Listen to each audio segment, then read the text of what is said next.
Добро вечер. Јас сум Васко Ефтов, во емисијата во Центар на Алсатем телевизија. Вие сте на вистинското место, почитувани гледачи, бидејќи во наредните 50 на минути и вие и јас имаме право да знаеме вистината, а вечерва на тема или на тапет е вистината за Рачиново или то петто и последно продолжение на нашиот документарен серијал Како се раѓаше македонската држава.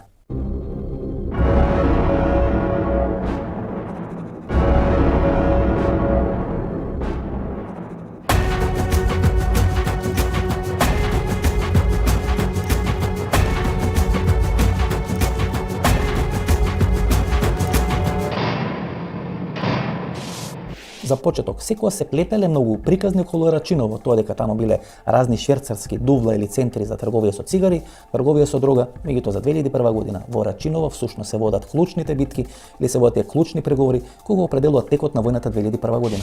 Изгуби или победи Македонија во Рачиново во 2001? Зошто дојде до пресврт и запирање на нападите во селото? Имаше ли странска помош на страната на бунтовниците кои го зазедоа селото кон средината на јуни?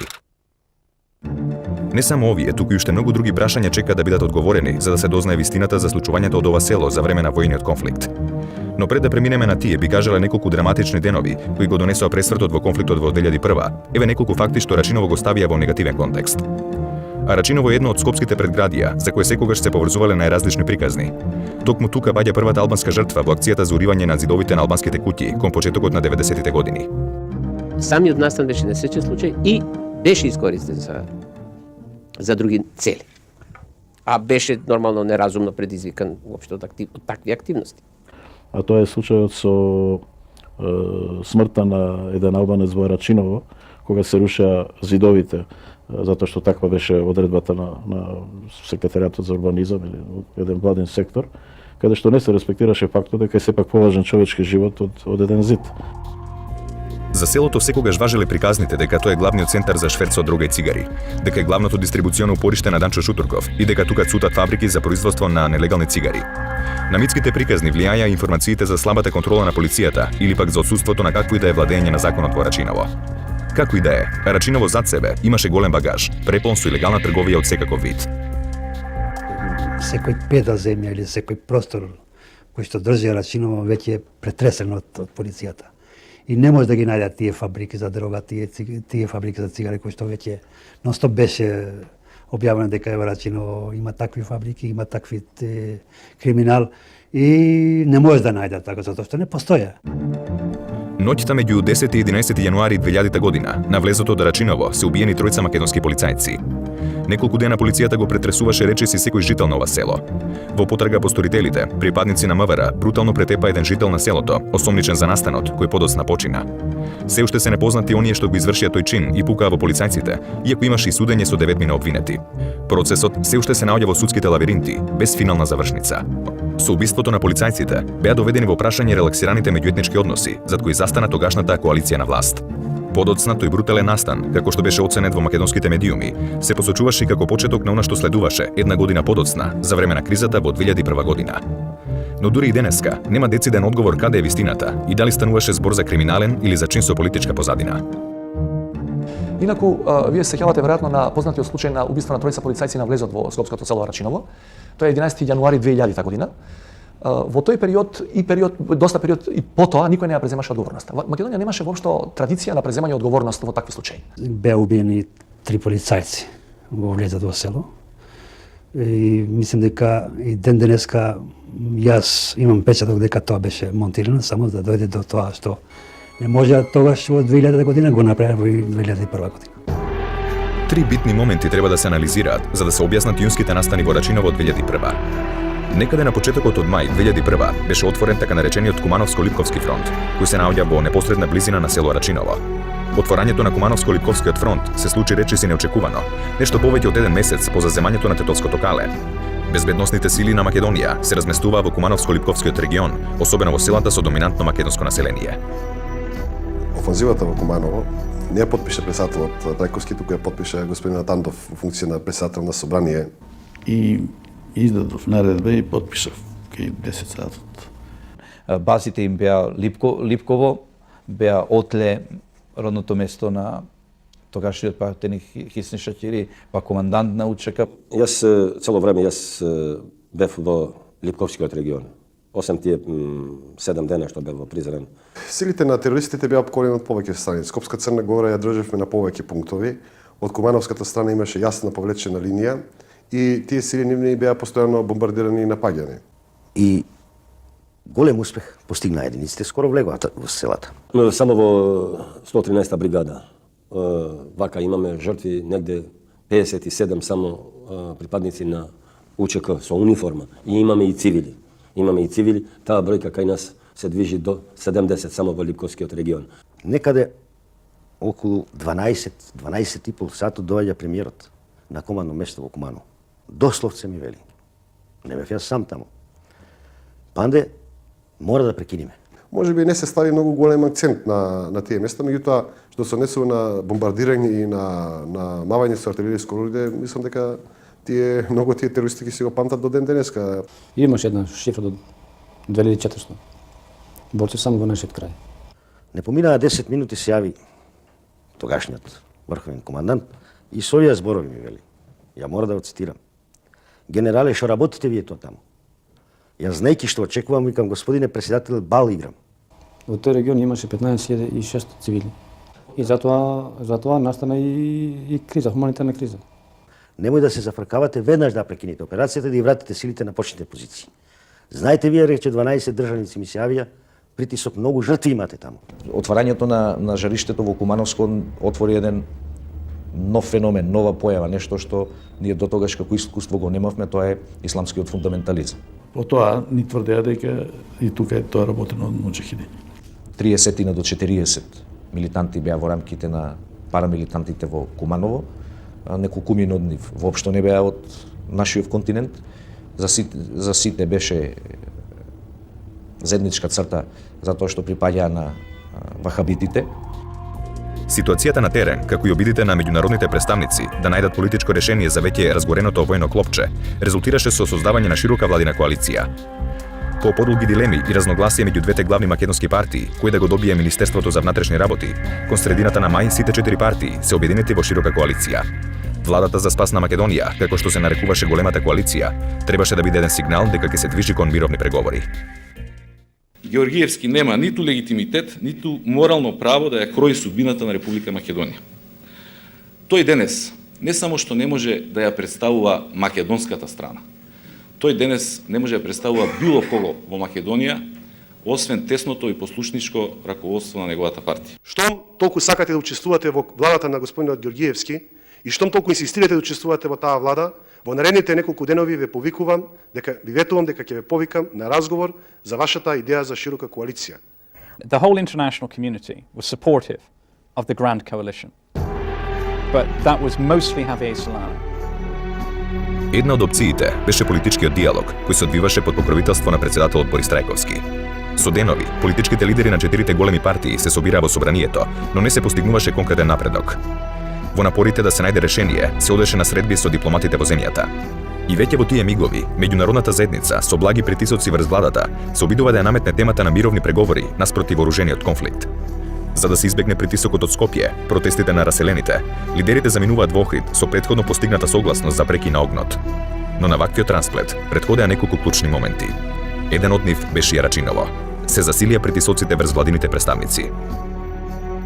Дојде до еден сериозен момент кога меѓународната заедница почна да врши голем притисок врз владата и се пуштија шпекулации дека е можно да се изврши блокада на сите сметки на државата надвор од што ги имаме сметки во странски банки, нели како држава.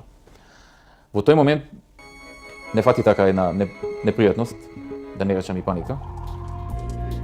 На почетокот од летото, во Призрен се потпишува Призренската декларација, која на Али Ахмети подоцна ќе му обезбеди лидерско место во албанскиот политички блок. Двајцата лидери на партиите на албанците во Македонија, Арбен Џафери и Имери Мери, кои заминуваат во Призрен на таа клучна средба со Ахмети на Косово, во Скопје се обвинети за директна соработка со бунтовниците.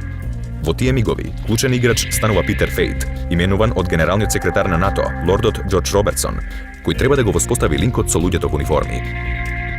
Мораше да се направи таа декларација презенска дека сите албански политички фактори така мислат и така ќе настават. Затоа и дојде до тоа. The problem with the prison agreement was, first of all, that it dealt directly with the NLA. And by doing that, it legitimized the NLA as negotiators. And that was wrong. Значи добивме една негативна позиција на јака штаканица од страна на меѓународниот фактор. Меѓународната заедница успеа да инсталира своји луѓе во структурата на тогашната ООН и да изврши директно политичко влијание на Ахмети. Ние бевме на мислење дека луѓе кои се фатили за оружје имаат политички барања. И наravno дека тука беше вклучен и господинот Сорој, кој како неутрален фактор обезбедуваше можност за комуникација измеѓу мене и господинот Ахмети.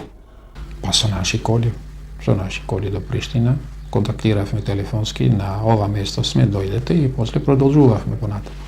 Подпиша политичка декларација со Али Ахмети, кој во тој момент дефинитивно и му го потврдија легитимитетот како некрунисен водач на вооружените групации кои действуваа во Република Македонија. Како дојде до ескалацијата на војната криза во Рачиново и на кој и на кого и зошто му одговараше војниот конфликт во 2001 година да дојдат самите рабови на Скопје или на најголемата македонска метропола, односно да биде претворен во една граѓанска војна и вистинска бейрутизација на политичкиот процес во 2001 година.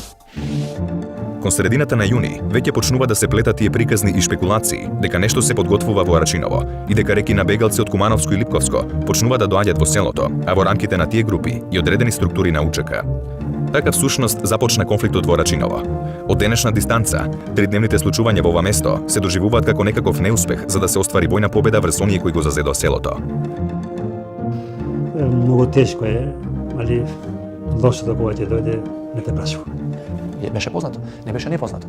Апсолутно. Тој некој да рече дека ние сабајлето се пробудивме и видовме дека има групи кои во Рачиново, од Рачиново пукаат према градот или не знам што прават, ја лага. Тоа се знаеше. И тоа се правеше барем во периодот околу 2 недели.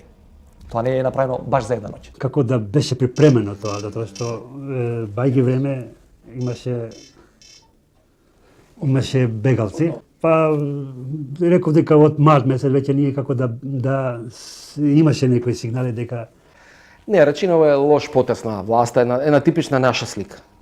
Типична наша слика на војната. Рачиново е во тоа време го нареков, ако се сеќавате, тројанскиот конј, кој постојано беше на вратите на Троја и кој требаше да влезе во Скопје. Прв наш кик се затоа што имаше податоци дека после ударот во Кумановско, дека герилата се повлече во Рачиново. Полицијата го предаде Рачиново. Го напушти. Јас бев малку изненаден за Рачиново, бидејќи Рачиново од самиот почеток на Кумановската операција беше под блокада. 2-3 месеца пред тоа веќе имаше и доста раселени луѓе тука. Фактично не можеш да знаеш кој е вклучен во УЧК или кој е обичен граѓанин. Петиот батальон влезел во Рачиново негде, сега баш тачно, негде во кај 10 јуни. Е криум баталјони на 5 бригадници на Трамоет, цели надкочуваше си баталјони вдеќе се скапоската и се веќе кога ќе ми фут на Рачин ќе ми ќе трате кумпе пунктеве до 30 полиции смаче да штет Македон. Тоа прашање треба да му го поставите на тогашниот министер за внатрешни. Они го напушти Рачиново, знаеа дека ќе им дојдат, не може да направат заседи по сите позиции во Рачиново. Они го напуштија во Рачиново. И од кога се гнездија, потоа правеа што? Притисок за иселување на сите. И потоа обид за хрватски сценарија или вуковарски сценарија. Во Рачиново сите тие разбиени групи од Кумановска, од тоа е 113-та бригада, што ја знам како е вика, на некој начин се извлекоа, се повлекоа во Рачиново и почна да претат дека ќе извршат напад на аеродромот. GM парко ми футна в шати на Рачин, каченен се камлан урд të prem ditën e natën të punohet në Llagame. Edhe çdo pozicion ka pasën Llagamet. Ndërkohë kemi pas edhe bunkerat mirë të justifikuar. Пред конфликтот, 2-3 дена пред конфликтот, имавме околу 8.000 бегалци. И Рачиново 10, значи околу 20.000 бегалци веќе или овој жители Рачиново имаше. Kemi pas 5 kompani në batalionin e 5 të brigadës 113 në atë kohë në Racin dhe shtëpit ku kanë qenë ushtarët kemi dhënë urdhë që të fortifikohen me zalla apo me dhe jashtëzakonisht fort. Како пратеник од таа средина имав обврска да воспоставам контакт со првите луѓе во Рачиново од ОНА, односно УЧК. Po kur kemi filluar kemi qenë në afër diku në 94 ushtar. Ata mora да признаеме дека беа само 64 луѓе. Јас уште тогаш си размислував во себе како може во Рачиново да се инсталираат единици на УЧК, а се околу Рачиново е чисто, голо, како што знаеме. Рачиново беше нашата политичка точка од кај можевме да ги принудиме, да ја принудиме другата страна да седе на преговорачка маса. И тука се прави еден воен притисок со инфилтрација во Рачиново и закана за Скопје, за да се свести македонското раководство. И мислам дека тоа е благонаклоно испланирано и не случајно таму имало 13 или 17 американски експерти. Ако таа 2001 година конфликтот од Рачиново се префрлеше 10 км понатаму кон центарот на Скопје во делови кај што живеат заедно македонци и албанци, тогаш тој конфликт ќе прераснеше во вистинска граѓанска војна која ќе беше многу тешко да биде контролирана. Затоа опасност од Рачиново толку се должи на тој факт дека многу малку или малчекор фалеше од Скопје да стане Бејрут. Дури по неколку години, случувањата во Рачиново се доживуваат како македонска сага за нашиот неуспех во оружениот конфликт во 2001. Рачиново не беше победа спречена од странците. Мислам дека беше преексплозивна атмосферата за тоа да се соопшти тогаш во јавноста.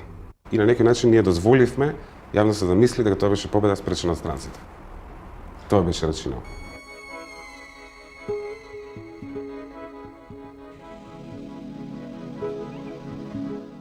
Well, I once made a quip that the rebels took over Arachinovo quicker than it took us to pronounce the name of the village. It was very quick and I think almost accidental. Neither the rebels nor the Macedonian security forces wanted Arachinovo to fall. Видите, Рачиново не треба да се прави некој фетиш или загонет како Рачиново. Јас на почетокот реков дека Рачиново не представуваше некоја стратегиска точка. Станува јасно дека кај македонскиот државен врв се јавуваат дилемите како да се интервенира во Рачиново. Ние во тоа време донесовме одлука државниот врв кај председател Трајковски да се действува заеднички за разбивање на терористичките банди во селото Рачиново. Беше договорено 200 најоспособени полицајци од елитните единици од тигрите. Edhe ne ushtarët, domethënë një sitin tigrat i kemi shime një kurth, i kemi lënë më afruar dhe janë zbras për një kohë shumë shkurt. Онака како што почна да се води операцијата, апсолутно им одговараше на групата на командантот Хоџа и на сите оние кои беа припадници на ОНА во Рачиново, затоа што се покажа жртвите од една страна беа минимални. Kemi pas ato 3 ditë betejë 17 plagos e 6 dëshmor. Vetë numri tregon se me vërtet mbrojtja ka qenë efikase. Од другата страна, волците, шкорпионите, сето нивно формациско вооружување за да ги обезбедуваат и полека навлегувањето, освојувањето на теренот во Рачиново биде брзо и ефикасно и се заврши во рок од 24 часа. Вистината за Рачиново е што прво планот да се направи масовна офанзива и масовно бомбардирање во првите неколку часа потврди. They killed quite a lot of cows, for example. They damaged a lot of buildings, but they didn't actually injure or kill a single one of those who were involved in the assault on the army itself. So беше конфузна ситуацијата со Рачиново поради одлуката, по моје мислење, бидејќи јас бев тогаш прилично во приказната, од одолговлечувањето на удар од страна на армијата. За Рачиново се појавија две мислења, што тоа не е добро. Прво, дали уопште да се тргне на Рачиново или да не се тргне. А ако се тргне, со кој интензитет да се тргне? Еден раштимен оркестар. Практично, онаа што се случи третиот ден, кога терористите го поставија белото знаме, да се случише првиот ден, ние ќе го имавме Рачиново според мојата проценка устроено уште првиот ден. Од тие причини јас изјавив дека ќе пиеме кафе во селото Рачиново, свесен дека оваа акција ќе се заврши онака како што е договорена кај врховниот командант на вооружените сили. Меѓутоа, уне thashun urno, por nuk mundi të merr me pikafën. Но се случи во Рачиново, да влезат македонските полицајци, да напредуваат, да стигнат до центарот на Рачиново, да го завземат Рачиново. Edhe ta kesh Lybe Bashkosi në atë kohë, unë për vete i kam pas një privilegj se ka qenë i dopt, si kundërshtar. Па нашите сили веќе тој ден која прекината операцијата беа скоро во центарот на Рачиново. Новата џамија од западниот дел и од источниот дел веќе беа тука тенковите влезли. Слушните две приказни, македонска и албанска, или по мене три приказни, две македонски и една албанска, за тоа што всушност се случуваше во Рачиново. Иако постојат повеќе сознание за нашите успеси во Рачиново, одредени анализи покажуваат дека македонските сили стигнале само до влезот од селото. Разговарате со кого сакате од директните актери, полиција, војска, активен и резервен дел, ќе ви кажа дека никогаш Сдружените сили никогаш не го помина игралиштето на ФК Шкендија, значи тоа не е ни она третина која ние од пропагандистички причини во тој период официјално ја соопштувавме дека е засемена. Никогаш. Значи тоа е самиот приод во селото. Dhe këtu ditën e parë BTA me e ashpër, siç e përmendët edhe ju, afër stadiumit të Raqinës, aty ku lidhet fshati Raqin me fshatin Bërnjac, ku në fshatin Bërnjac janë shumica këtë Maqedon, popullata është Maqedone. Воената акција по успешниот прв ден дојде негде до застој, некои куќи и места беа повторно изгубени, кои што беа на некој начин ослободени во текот на првата фаза од акцијата. И се види дека тоа не може да се спроведе така брзо и така лесно и на таков начин. Dhe aty janë bërë luftimet drejt për drejt mes ushtarëve tonë, njësi speciale të telit, edhe vetë personalisht teli që ka marrë non-stop pjesë në atë BT, është luftuar jo me komisari, po vetëm me blinda dhe me tanka që kanë tentuar të futen në Raqin. Ditën e parë nuk kanë pas sukses. Бидејќи луѓето беа вкопани во подрумите на куќите и беа вкопани и околу, беа исклучително добро фортификацијски втемелени. Значи не можам да видам како со таа стратегија која имавме во тој период можевме да го земеме селото. Ништо не најдовме. Ништо не најдовме. Ни една мина не најдовме. А не фортификација. Иако тоа ме поколеба, зедов ризик, али ништо не најдовме. Затоа велам дека тоа беше застрашувачки информации да не одврати од операцијата. Dikun kemi pasën prafërsisht 100 diçka ton ushqim, miell, konserva, medikamente të ndryshme, nuk ka pas problem. Njashtu edhe me armatim, por me armatim nuk kemi qenë në aq shumë. Kemi përgatitur dikun 1 muaj përpara grumbullimin e ushqimeve aty në fshatin Araqin. Селото Арачиново беше обколено од сите 4 страни. Терористите нема ниту вода, ниту храна. Во селото се сеќавате дека смрдеата од стоката која беше останата во селото. Терористите можат уште еден, најмногу 2 дена да останат во селото Арачиново. Останува да виси во воздух дали за време на најжестоките гранатирања на Арачиново, вооружените лица кои беа вкопани во подрумите ставиле бели знамења за да побарат преки на огнот. А пилотите, од кога наредив да се прекине операцијата, ми известија дека виделе бели чаршави над куќите, на некои куќи во Рачиново. Која е таа логика, ако ние споро сме напредувале да видиме испиорени бели знамења што символизираат предавање на терористите? Имате видено бели знамења? Па може тоа на снимките да се види во тоа време. Тогаш командант Хоџа беше многу нервозен и се гледаше таа нервоза и во неговите изјави и во контактите што јас ги имав. Tash shkosh ti thosh Ismet, kretari i shtetit Boris Trajkosit edhe Georgievskit se Lëpçe Georgievskit se nëse nesër 4 ora nuk nalet ofanziva në komund Likovës, unë e sulmoj Shkupin. Insistираше на еден начин или да се прекине со едно вакво гранатирање или ќе превземеме акции во Скопје. Тие ќе Рачиново проба да влезат во Скопје да направат граѓански нереди, улични борби за да дојде на НАТО војската, да има оправдание да го дели Скопје. Тука зелена линија да го спостави. I once heard Lord Robertson say that we would probably need about 20,000 NATO forces to control a possible civil war in Macedonia. Он вика 20.000, јас читав 16.000 во Италија. Слушнете ги сите перипетии низ кои мора да се помине да се постигне тоа примирие или тој мир во Рачиново и клучното прашање дали во Рачиново беа најдени или беа скриени американски експерти и дали поради сето тоа американците и НАТО структурите де факто сака да дојде до мир или до примирие во Рачиново. Веќе на вториот ден од почетокот на бомбардирањето на Рачиново започнува силен меѓународен притисок за преки на оружените действија. Дојде тогаш господин Солана и буквално додека траеше, се сеќавам нашиот состанок во просторите на Министерството на вътрешни работи се слуша пукотниците од Рачиново пред се минофрлачите, дури артилеријата во еден момент која беше употребена, која беше сигнал да самиот Хавиер Солана каже дека доволно беше. Овој Бучковски, Фрчковски ми кажува и Владо Поповски дека Бучковски и одбуве наредбите на врховниот командант. Бучковски, односно владата која одолго влечуваше со акција. Она што се случи во Рачиново последните денови, жестока артилериска акција, требаше да се случи првите денови.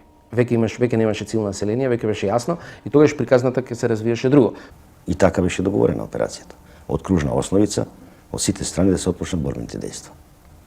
Прво, со мал интензитет, застрашување, а потоа како се развиваа борбените дејства со посилен интензитет. Демонстрирањето на сила немаше ефект и тоа можеше да трае со денови. Дури сега кога спомнам ова, една од забелешките на Солана беше тогаш: не мислите веројатно од Рачиново да направите грозни, алудирајќи на неефикасноста на руските армиски полициски сили при решавањето на проблемите во Чеченија во главниот град Грозни. Солана директно на председателот му даде 12 дена да го расчисти тоа. Они мора да го расчистат. Не успеа да го расчистат, го изгубија времето нашите. И дури на крајот нешто 2 или 3 дена се обидоа кога ги постигнаа практично ефектите на преговарање на селење на дел од герилата. Имаше некаква молкумна согласност од меѓународната заедница за тој чекор. Немаше некој така. Немаше страшен притисок. Тука се роди таа идеја одеднаш да имаме само 2 дена на располагање. Не ми беше јасно тоа зашто. Кој тоа го дал? Тоа веројатно знае Трајковски, јас не знам. Кој му дал време? 2 дена. Имаше и, знаете како, тоа беше Елвис Пресли најави, ги викав јас и еден мој колега. 4 сата, например, 6 сата. Знаете што се случи таму? Бидејќи планот беше таков како што е, и од друга страна се настојуваше тоа да се направи без жртви на наша страна, што не е возможно. По негде вториот ден, работата почна да добива поинакви димензии. Јас имав друга намера. Имав постепено, бидејќи не ми се исплати да имам собствени жртви, да освојам куќа по куќа во едно Рачиново, кој не представува ништо. Тие веројатно ќе беа фатени целосно, но ќе имаше и жртви на наша страна. Тоа се укопани ситуации. Морате да правите прилично жестоки обидени чистења. Никој тоа не сакаше го прави. Типично македонска ситуација или македонско-албанска ситуација у Македонија. Во Рачиново, од околу 2000 објекти, околу 1200 се делумно или целосно оштетени. Тоа значи дека тоа село било предмет на сериозни напади. Меѓутоа, не на овој начин на кој би велам дека не може да се истерат и луѓето таму. Ниту може да се зазема селото. Ние не моравме тоа да го дозволиме ако нашите беа спремни да влезат во селото. Нашите не беа спремни да гинат за селото. Така што тука американците всушност се јавија како општо решавачи на двата проблема. На проблема на сардисаните групи албански во селото и проблемот на нашиот отсуство на ризик да гинеме таму, несакање да влагаме. За Рачиново не е толку во тоа дали едно село ќе паднеше повеќе или помалку, туку проблемот на Рачиново е што можевме да фатиме на лице место луѓе кои можеа, ако беа фатени живи, да ни ја решат целата криза пред целата меѓународна заедница. Мислам дека во Рачиново имаше странски платеници и структури кои ќе беше многу вредно за Македонија кој ги фатеше во таа ситуација. Тука нека да правиме пауза за реклами, останете со нас со втори дел на нашата емисија на тема Вистината за Рачиново.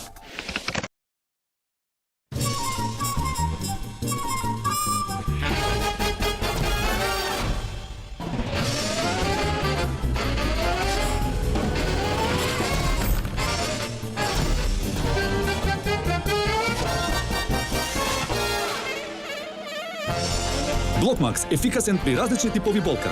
Од алкалоид. Немате идеја што да купите за подарок? Се прашувате дали ќе му се допадне подарокот на оној за кого е купен. За родендени, годишнини, свадби, дипломски. Сега има сигурно решение. Картичките за подарок на Евростандард банка се вистинскиот подарок за секоја прилика. Евростандард банка. Биокрил Актив од алкалоид е масло од антарктички крил, богато со омега-3 масни киселини во форма на фосфолипиди. Споредено со триглицеридните омега-3 масни киселини од рибиното масло, фосфолипидите од Биокрил Актив се многу поефикасно искористени во организмот. Помага во регулирање на нивото на холестерол во крвта. Комплетен извор на есенцијални масни киселини, природен антиоксиданс астаксантин. Биокрил Актив, клинички испитан производ.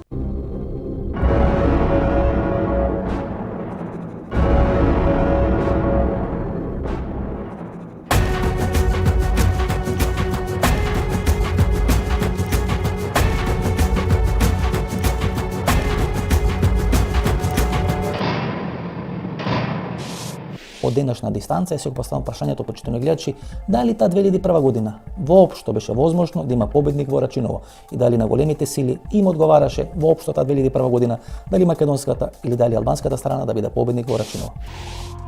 И до денешен ден, кога ќе се спомне Рачиново, постојат тие дилеми дали внатре, во селото биле присутни американски генерали и инструктори.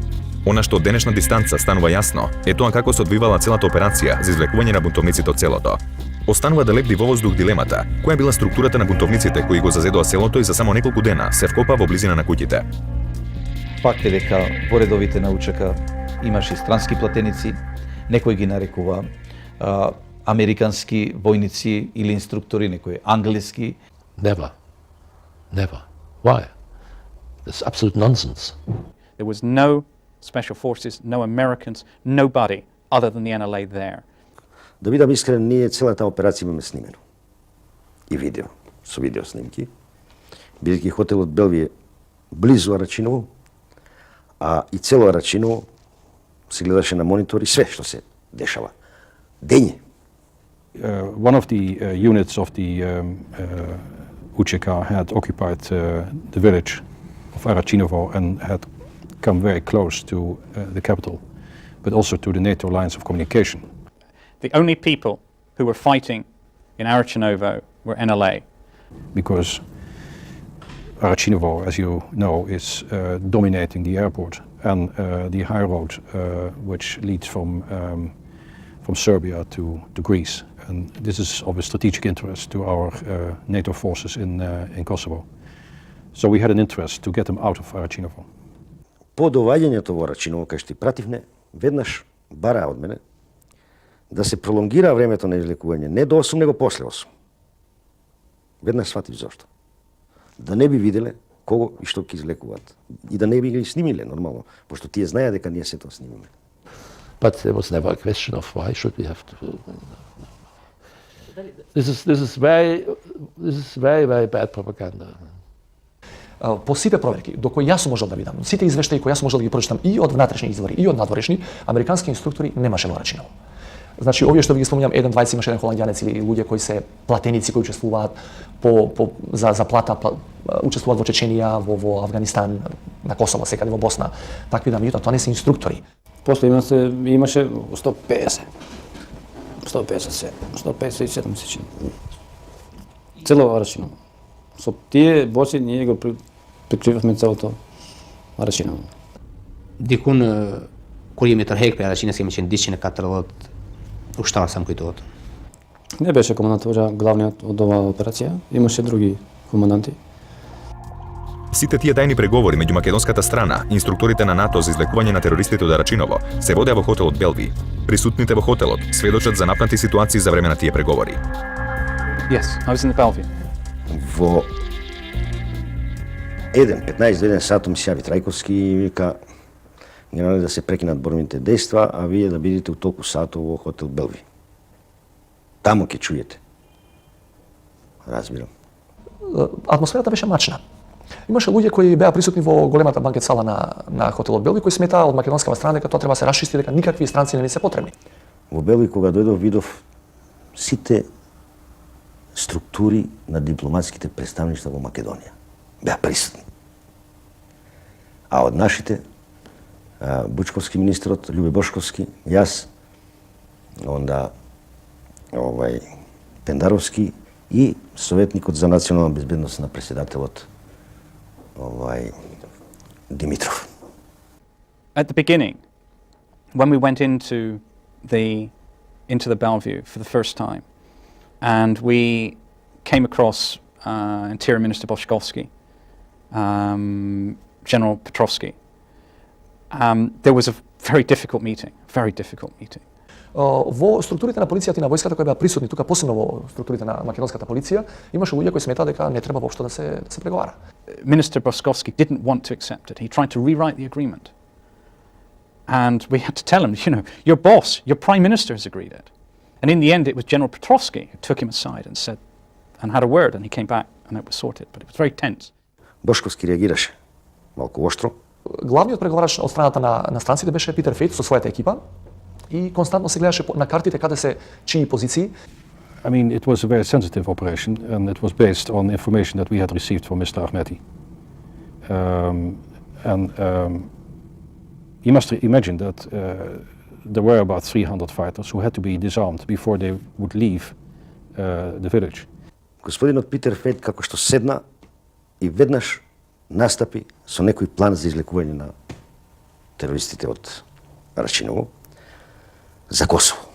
Питер Фейт е човек кој заедно со Али Ахмети, доколку имаме вистински суд за воени злосторства, се стави на листата на воени злосторства.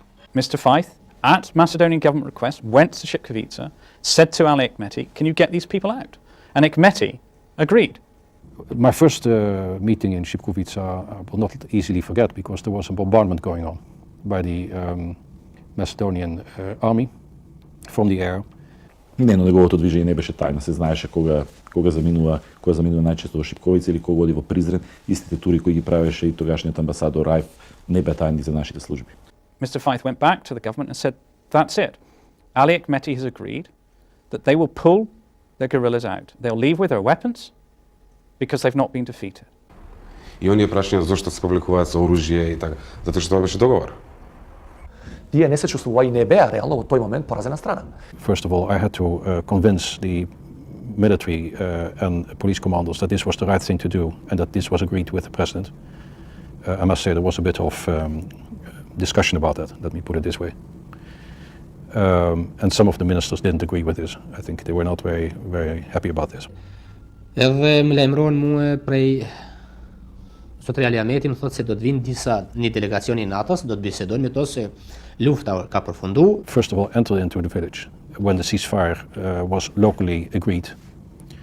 We had to drive through the ethnic Albanian front line defending the village, meet with the local commander, explain to him the plans which I had thought he had already been informed about by Mr. Ahmeti's headquarters.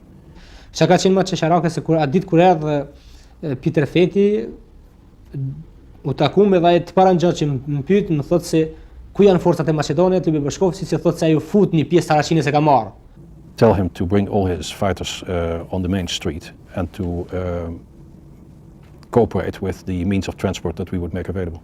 Nuk më kujtohet atë proleterit apo çfarë autobuza, nuk pranova që të futen ushtarët e mi të futen në ato autobuza për më tërheq për fshatin në Gushtak, për arsye se nuk kishmi kohë të kontrollojmë ato autobuza që mund të ketë ndonjë eksploziv apo diçka tjetër për çështje sigurie për ushtarët e tonë. Edhe kërkum dy mënyra. Некои етнички македонци кои требаше да бидат, кои беа првично предвидени да бидат возачи на некои од автобусите, одбија од безбедносни причини на лична небезбедност да го направат тоа, па се бараа албанци. Ние имавме, јас бев во хотелот Пелови негде во Зори, 4 сабајле тој ден, која целата работа, и останав до крајот. Имавме огромен проблем од каде да најдеме транспорт. We laid on buses. The buses, drivers wouldn't operate them. We then had to get military ones. I was phoned up in my home in order to get the permission to do that. Јас лично зборев 2 пати по мобилен со Робертсон, истиот ден од хотелот Белви, за да барам помош со транспортот. И тогаш американците се согласија да обезбедат транспорт. Чудно ми беше од кога се прифати таа одлука, за 15 минути се створија и автобуси, што потоа пред тоа беше проблем, и автобуси, и сили за обезбедување од НАТО и све друго. So you have these photos of American soldiers standing by and putting people in a bus. These were no spies or something like that. They were KFOR troops putting these guys into buses and to evacuate them, to bring them away, take them away. И вие ако се сеќавате дека таму имаше специјални возила кои ги извлекуваат терористите од Рачинова. А јас сум видел некои снимки и идентификацијата не можевме до ден денеска да ја направат. Силни беа македонските фрустрации после тоа што се случи во Рачиново и после најавите за потпишување на рамковен мировен договор. Некаде веднаш после Рачиново има масовно собирање на македонците пред македонското собрање, влагање во кабинетите на Борис Трајковски и многумина во Македонија и тогаш и денес тоа го смета како обид за пуч во рамки на Република Македонија. Иако може би помалку срамежливо, се наметнува впечатокот и на двете страни, и на македонската и на албанската, како да им олесна, бидејќи случајот Рачиново се реши на тој начин со извлекување на бунтовниците од целото во правец кон Никуштак.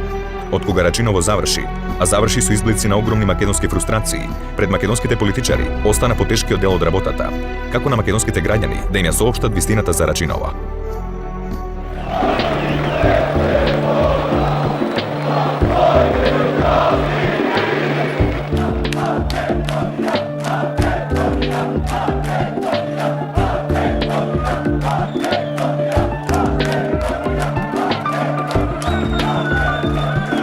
Ја мислам дека беше тоа класичен обид за пуч и Тешко е тоа да се речи пуч, меѓутоа, ако таа маса предеше преку Вардар, може се да се изроди до некои потешки последици.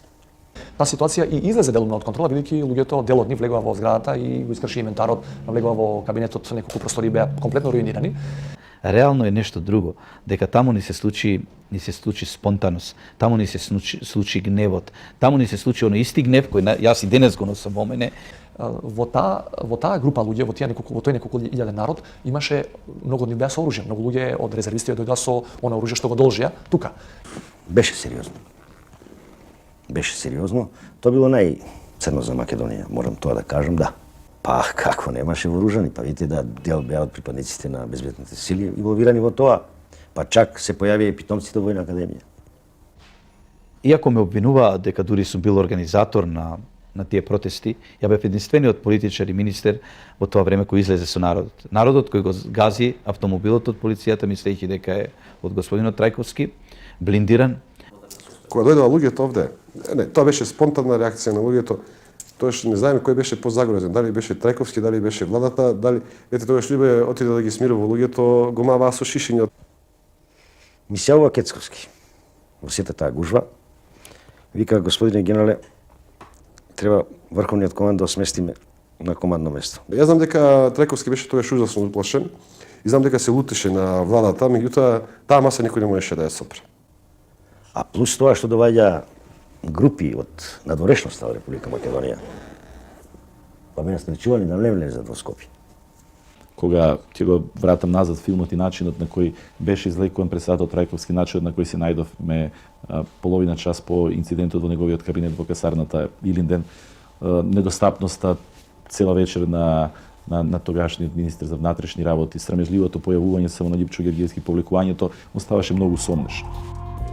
Тоа беше завршницата на нашата Рачиновска сага, со еден горчлив вкус во устата.